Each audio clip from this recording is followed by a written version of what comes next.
เสียวบ่มีไฟประจำซอยสับอย่าดีจะได้นี่เบิ้งไปจีแก่ใครก่อนจับได้แล้วนี่เราสิเอากระป้อมครบเอาแม่งขนุนมันเปลี่ยนเป้าหมายอยู่มาครบคนซ้ำแต่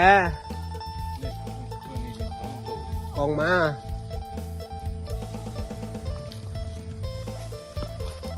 นี่ป้ายใหม่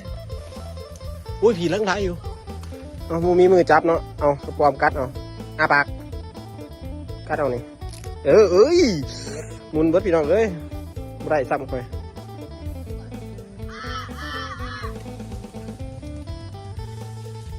ได้แล้วมุนแล้วพี่น้องเลยกระปอมกัดของข่อย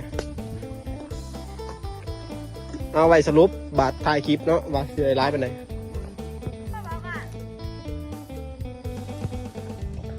เราเขาใส่แมงอียอนเนาะมาร้ายนี่ก็ยัง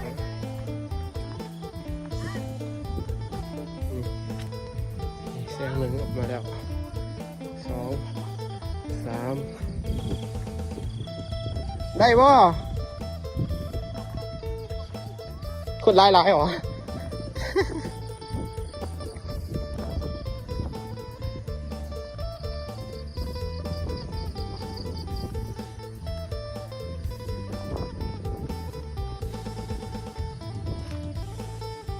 เขากับมือให้กันคนร้าย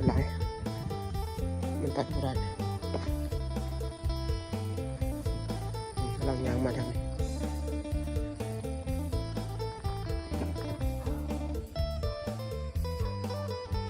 เงินกระแจงล้มก็ล้มบรรยากาศดีแต่แมงไหม้แมงขนุนมันมี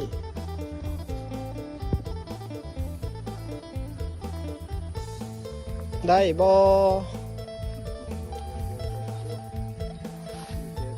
มันล่มร้ายแมงขนุนก็ล่มไปเลย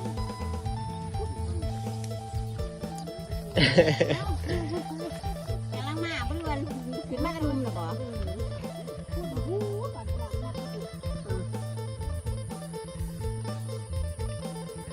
นี่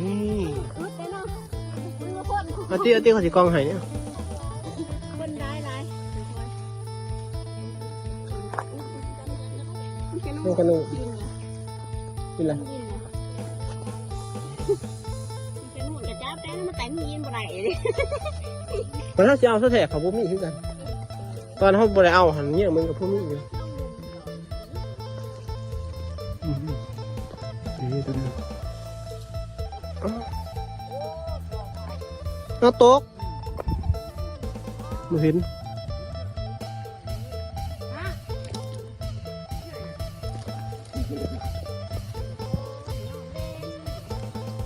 นักเลงเลี้ยงไส้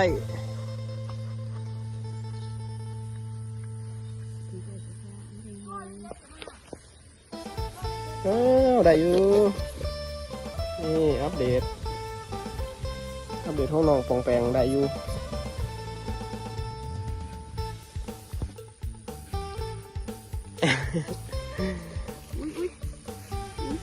อยู่สื่อบินมา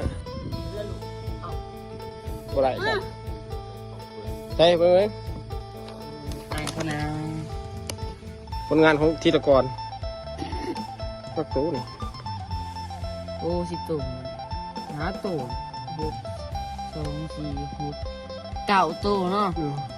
ได้กินเก่าค่ะได้กินเก่าค่ำขนาดแล้วนักเลี้ยงไส้คือไม่แสบคำเดียวเลยเห็นเอากุ้งคนมาอยู่ใกล้ยังเห็นใช้แค่ตัวของเจ้า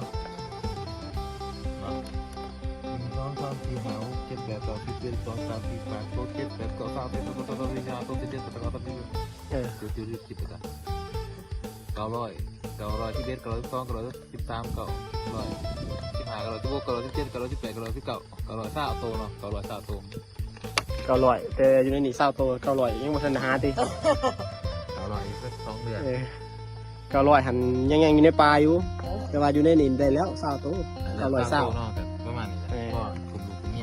ใช้อาวุธคู่ใจ รุน กระทุงนะโม ลูกก็มาหาลูกเราเลยลูกเดียวเนาะยิงโอ้ยคำเมื่อกี้นะเราตอนเราถามเราต่อหายยิงเราแต่คนละฟ้องลูกบ่ได้ยิงแกงอื่นนะยิงแต่คน พวกหนังมาอีกแล้วบ้านอ่ะเปิดเองเด้ เอ้ย เนาะติดคลิปไว้สำนีก่อนเนาะมือไม่ยังว่ากันไหมเนาะ คักๆเลย บายบาย see you again tomorrow เดี๋ยวมีเป็นโล